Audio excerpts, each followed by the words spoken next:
Are they nunchucks? Are they horns? Are they Madonnas? No, they're not. These things are an innovative design for your fence. I'll show you in a second. Let's go. The T-post topper. These are just like the ones that go on the steel fencing. These things are made for the T-posts.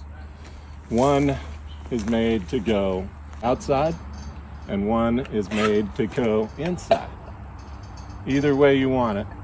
This thing will carry wires all along your fence line, either barbed wire, regular wire, or electrified wire.